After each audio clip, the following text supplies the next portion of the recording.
Աննա Հակոբյանի երազը։ Կառավարական առանձնատան ճաշասենյակի հատակի գորգին պառկած կրթվել է նորաձև է ծրագրի շրջանակներում նորաձևության ինչ-որ ամսագիր է թերթում։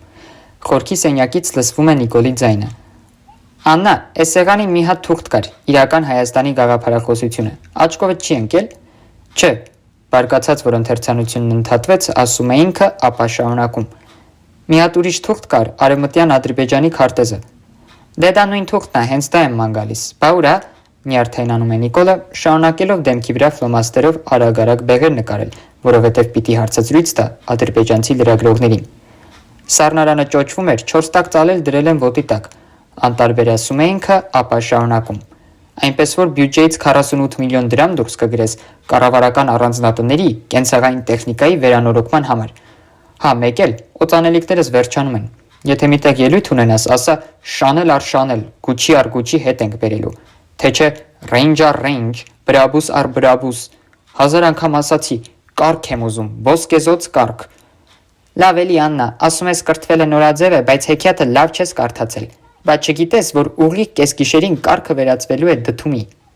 Արդեն նկարած բեղերով քմծիծաղ է տալիս Նիկոլը։ Ոնց թե վերածվելու է դդումի։ Ես Արայիկ Հարությունյանի պատկերասկի ցերեկը չեմ ուզում տեսնեմ, ուր մնաց կեսգիշերից հետո։ Բարկանում է ինքը, ապա ատամների արանքից նետում։ Ես գնացի հաջողակ կրիպտո բրոքերների հետ հանդիպման ու դուռը շրխկացնելով դուրս գալիս։ Բայց անմիջապես էլ ետ է դառնում ու հարցնում. Դեմիրճանովիչն եմ թե Պրոշյանով։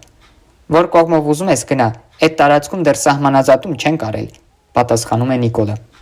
Ինքն այնուամենայնիվ որոշում է ճանապարհին մտնել կառավարության շենք։ Բարձրանում է ամուսնու կաբինետը, ներս մտնում, մոտենում աշխատասեղանին, այս ու այն կողմերում դատարկ շշերն ու բաժակները։ Ահա վերջապես գտավ խաղաղության համաձայնագիրը, վերցնում է, ուշադիր կարդում, ապա ներքևում գրիչով ավելացնում. Կետ 18 Հաշվի առնելով համաձայնագրի բոլոր կետերի փոխադարձության սկզբունքը եւ այն հանգամանքը, որ Մեհրիբան Ալիևան Ադրբեջանի առաջին փոխնախագահն է, Աննա Հակոբյանն անհապաղ նշանակվում է Հայաստանի առաջին փոխվարչապետ։ Հիացմունքով նայում է թղթին ու թեթևացած շունչ քաշում, բայց այդ պահին դուռը թակում։